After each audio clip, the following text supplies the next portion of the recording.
Assalamualaikum warahmatullahi wabarakatuh. Untuk mata kuliah proses pengolahan air buangan, pada minggu ini saya lanjutkan mengenai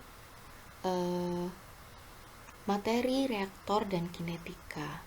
Ya, pada materi sebelumnya kita belajar mengenai stoikiometri dan kinetika. Dan untuk minggu ini kita akan lebih dalam mempelajari mengenai reaktornya dan beserta kinetikanya. Untuk sumbernya bisa kalian cari dari beberapa sumber buku. Yang pertama yaitu dari IWA mengenai Basic Principle of Wastewater Treatment, dan yang kedua dari Leslie Grady Biological Wastewater Treatment, dan yang ketiga dari Ritman Environmental Biotechnology. Ini bisa kalian cari di Google softfile-nya. Untuk macam-macam reaktor, ada beberapa macam reaktor di bidang ilmu teknik lingkungan. Ya, dan jenis reaktor ini sangat dipengaruhi dari karakteristik pertumbuhan biologinya. Dari materi sebelumnya, kalian sudah mempresentasikan materi mengenai bakteri dengan karakteristik suspended growth atau yang biasa kita sebut dengan suspended floc. Ada yang mengatakan dispersed growth atau selari reaktor, gitu ya, karena menghasilkan banyak lumpur.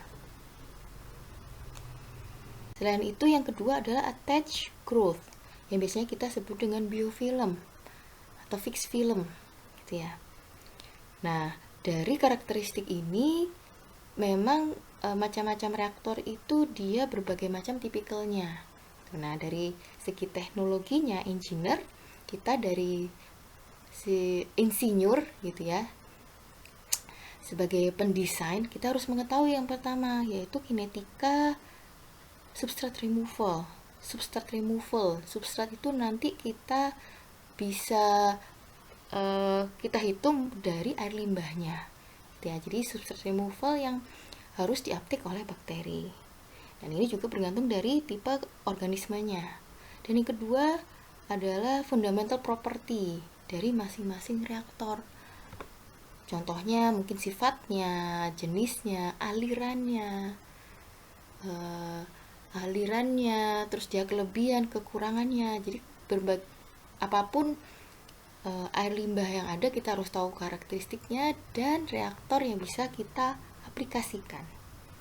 Berbagai macam faktor yang mempengaruhi dari tipe reaktor, gitu ya. Yang pertama adalah jelas karakteristik limbah yang akan kita olah. Dari materi sebelumnya, pertemuan kedua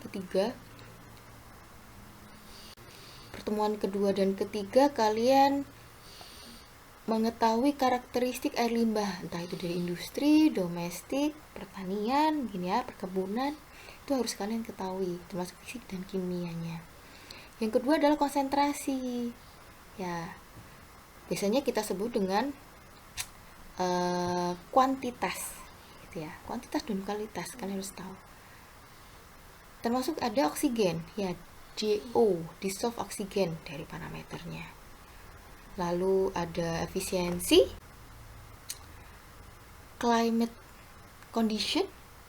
Ya, termasuk climate condition ini sangat penting karena setiap negara, setiap daerah mempunyai karakteristik cuaca yang berbeda. Kenapa kok climate itu akan mempengaruhi reaktor? Karena akan mempengaruhi dari proses mikroorganismenya. Ya. Termasuk ada number of different biological process. Ya, jadi dalam satu reaktor dia prosesnya apa saja. Contohnya dari nutrien itu dia ada proses nitrifikasi, denitrifikasi dan lain-lain itu ya, sampai dia bisa meremoval kandungan kontaminan. Termasuk skills and experience. Nah, ini yang biasanya buat tugas, biasanya saya kasih kalian mengenai operational dan maintenance. Apakah perlu operator yang spesifik, yang khusus, dan mempunyai keahlian khusus. Ini memang menjadi salah satu pertimbangan. Dan yang terakhir adalah cost. Nah ini ya, cost ini memang juga sangat penting ya, apalagi kalau dalam ranah kebijakan itu memang cost itu ataupun biaya itu sangat diperhitungkan, termasuk mulai dari construction, jadi pembangunan, sampai ke operasionalnya. Dari macam-macam reaktor yang biasanya banyak digunakan dalam teknik lingkungan, yang pertama biasanya kita sebut dengan basic reaktor. Ya, basic reaktor ini biasanya kita bagi menjadi 3 macam secara umum. Yang pertama adalah batch reaktor, yang kedua continuous stir tank reaktor, dan yang ketiga adalah plug flow reaktor. Ya, jadi yang basic reaktor ini memang biasanya kita gunakan untuk tipe bakteri yang suspended growth, sedangkan yang biofilm reaktor yang attachment growth. Ya, seperti yang kalian lihat, untuk batch reaktor ini memang masih belum ada aliran in dan out. Ya, jadi kalian bayangkan kalau kalian mempunyai satu beker gelas 1 liter, itu kalian aduk selama 5 menit gitu ya. Itu bisa kita anggap sebagai reaktor. Dalam satu beker 1 liter ini kalian tambahkan air limbah, lalu kalian tambahkan kultur mikroba untuk meremoval zat organik, misal seperti itu. Itu kita bisa simulasikan seperti itu. Jadi ini yang paling sederhana. Dan yang kedua adalah continuous stir tank reactor, atau biasanya kita sebut dengan CSTR, ya, CSTR. Ini memang ada in dan outputnya, input dan inflow, outflow gitu. Jadi ada aliran yang masuk dan ada aliran yang keluar, tetap dalam kondisi dia diaduk. Sedangkan yang ketiga adalah plug flow reaktor. Ya, jadi dalam satu reaktor itu dia ada in dan out, tapi di sepanjang reaktor itu tidak ada pengadukan, gitu. Ya. Nah, untuk yang attachment growth ini memang ada yang fix medianya, jadi karena memang karakteristiknya menggunakan bakteri yang menempel pada suatu media, jadi biasanya variabelnya adalah medianya, yaitu dia ada yang variabel tetap, maksudnya medianya dia tetap atau medianya dia bisa bergerak atau moving. Yang ketiga ada RBC, Rotating Biological Contactor. Ya, ini kita menggunakan disk. Untuk reaktor suspended growth yang paling sederhana, biasanya kita gunakan reaktor batch. Ya, reaktor batch ini reaktor yang paling sederhana untuk kalian lakukan penelitian atau kita lakukan studi bagaimana kita menentukan kinetika dari penurunan air limbah, gitu ya. Nah, untuk batch reaktor ini memang chemical reactionnya tidak ada penambahan sampai reaksi itu sempurna. Jadi kita dalam selang waktu 5 menit, 10 menit, atau 1 jam, 1 hari, itu dia tidak ada penambahan sama sekali. Dan tidak ada aliran keluar, gitu ya. Dan ini memang sangat banyak digunakan dalam skala laboratorium. Ya, mungkin kalian pernah praktikum koagulasi flokulasi. Nah, itu kalian tambah dalam satu beker glass, itu kalian tambahkan koagulan lalu kalian aduk, gitu ya. Nah, itu kan tidak ada penambahan aliran ataupun penambahan luaran di setelahnya. Jadi kita tambahkan kimia lalu kita tunggu setelah proses itu selesai. Nah, biasanya memang kinetika ini mirip dengan kinetika batch ini, kita sesuaikan dengan kondisi plug flow reaktor tapi dengan kondisi yang ideal. Jadi kita anggap ini juga mirip dengan plug flow, tapi plug flow-nya yang kondisi ideal. Jadi tidak ada tambahan apapun dan tidak ada aliran yang keluar. Yang kedua adalah complete mix reaktor. Nah, ini memang biasanya kita gunakan kalau memang di studi kita ada inflow dan ada outflow. Ada debit awal, debit akhir, dan ada konsentrasi awal dan konsentrasi akhir.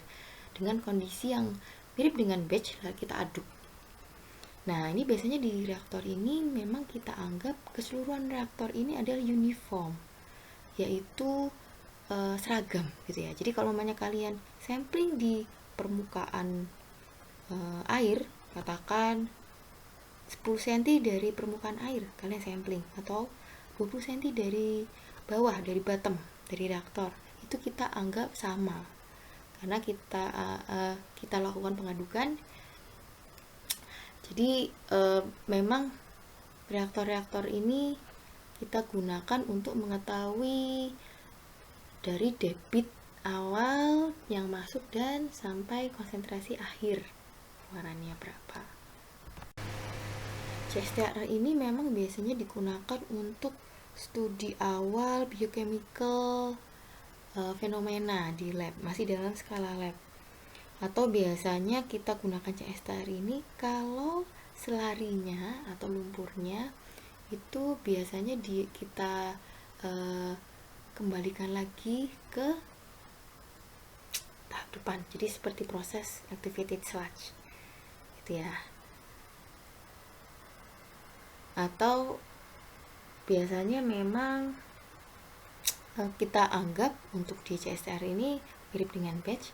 Ini semua di bagian reaktor dia homogen ya, jadi kita anggap konsentrasi substrat dan mikroorganisme itu dia sama di seluruh bagian. Untuk plug flow reaktor ini memang dalam reaktor ini cairan dia mengikuti reaktor yang dia berbentuk panjang longitudinal gitu. Jadi kita anggap di situ memang kita anggap ada mixing gitu ya. Tapi memang tidak ada pengadukan seperti yang di kondisi batch dan CSTR. Nah, kita ada aliran masuk dan ada aliran keluarnya. Biasanya memang kita gunakan semacam seperti reaktor persegi panjang, di mana length lebih besar dibandingkan width gitu ya.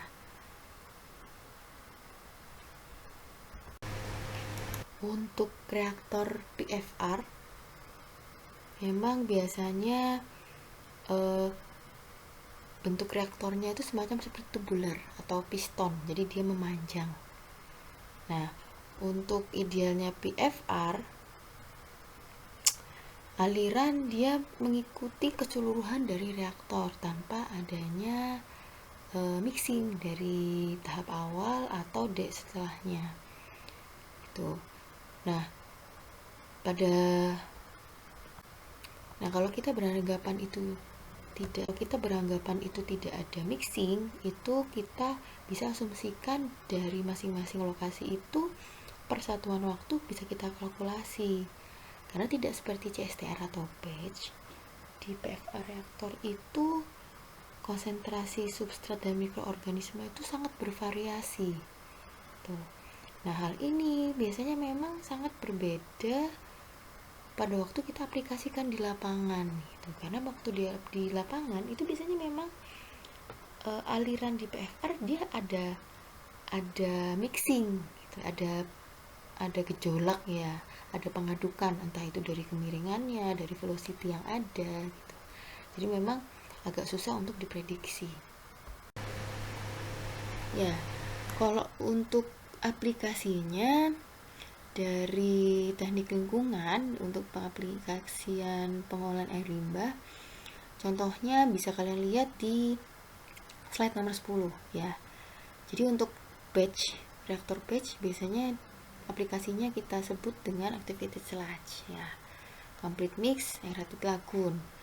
Nah, biasanya memang activated sludge itu kan ada yang diresirkulasi untuk sludge. Nah, itu biasanya kita gunakan tipe reaktor complete mix with recycle. Untuk plug flow bisa prosesnya aplikasinya klorin dengan contact basing, jadi menggunakan semacam seperti chamber gitu ya. Terus natural treatment system. Natural treatment system ini contohnya wetland gitu ya, plug fluid recycle, aquatic treatment system. Jadi tetap ada in dan outnya. Untuk yang CSTR contohnya lagun ya, biasanya juga semacam seperti non ideal plug flow reaktor. Untuk packed bed ini untuk yang attachment. Untuk kegunaannya dari masing-masing reaktor ini kalian bisa lihat di slide nomor 12. Ya, di sini kalian bisa lihat kalau kalian ingin menggunakan reaktor batch itu biasanya untuk apa sih? Nah, untuk BOD, untuk tes high removal efisiensinya itu biasanya lebih baik kalau kalian menggunakan batch dulu, apalagi dalam skala laboratorium. Masuk ada biofilm. Nah, itu kalau kalian ingin melakukan penelitian, kalian bisa lihat. Nah, ini dari masing-masing ini kalian bisa menggunakan reaktor batch, CSTR atau plug flow. Untuk penentuan arrangement dari reaktor itu tergantung dari tujuan. Ya. Ada yang dia recycle, lalu recycle-nya ini didapatkan dari sludge yang sudah terendapkan. Jadi clarifier, di clarifier ini dia langsung di recycle. Ada juga yang dia recycle-nya itu berdasarkan dari stage atau tahap setelah dari clarifier ya. Jadi pengendapan lumpurnya di prosesnya di clarifier. Ada juga yang dilakukan dari setelahnya. Ada juga yang melakukan recycle sebelum masuk clarifier. Ya, ini tergantung tujuan kalian mau yang seperti apa. Intinya kalau untuk activated sludge biasanya memang harus kita recycle untuk optimasi sludge. Jadi dia harus ada recycle supaya untuk bakterinya itu dia stabil. Nah, termasuk ada arrangement bagaimana reaktor itu dipasang seri, bagaimana reaktor itu dipasang paralel. Ya, kalau biasanya kalau air limbah kita belum memenuhi baku mutu, contohnya BOD atau COD, itu lalu kita harus tambahkan lagi berseri untuk menambahkan dari performance wastewater treatment kita. Contohnya juga seperti ini ya. Jadi kalau untuk series ada oksidasi organik ya, ini di reaktor 1, lalu nutriennya masih ada, lalu kalian harus tambahkan reaktor kedua, ada proses nitrifikasi, lalu untuk proses selanjutnya kalian harus tambahkan reaktor ketiga, ada proses nitrifikasi ya. Nah, untuk yang paralel biasanya memang kita contohnya begini, biasanya kita desain memang pengolahnya dia membutuhkan cuma satu reaktor. Nah, untuk operational maintenance kita construction-nya kita berdua pengolahan, termasuk debit, pembagian debit ya, atau kapasitas. Kalau kapasitasnya semisal reaktor kita reaktor activated sludge kita hanya bisa menerima mungkin 100 meter kubik per hari, sedangkan air limbah kita mencapai 500. Nah, itu berarti kalian harus ada beberapa reaktor paralel. Untuk menentukan mass balance sangat dipengaruhi oleh batasan. Nah, ini karena memang akan mempengaruhi dari volume, kontrol volume. Nah, contohnya seperti di gambar A, B, dan C. Ini harus kita telaah, yang kita hitung mass balance-nya mulai dari reaktor yang pertama pengaduk atau activated sludge-nya, atau dia sampai settling tank gitu ya. Nah, untuk yang B ini khusus hanya di reaktor activitasnya saja. Jadi kalau kalian tujuannya ingin mengetahui performa dari activated sludge khusus ruang lingkup itu saja, itu bisa kalian gunakan di yang studi kasus untuk di gambar B. Sedangkan di gambar C, kalau hasil tujuan kalian ini menentukan mass balance di clarifier. Jelas kalau untuk di clarifier berarti input dari clarifier itu kalian didapatkan output dari activated sludge. Untuk selanjutnya kita masuk materi kinetika pada reaktor.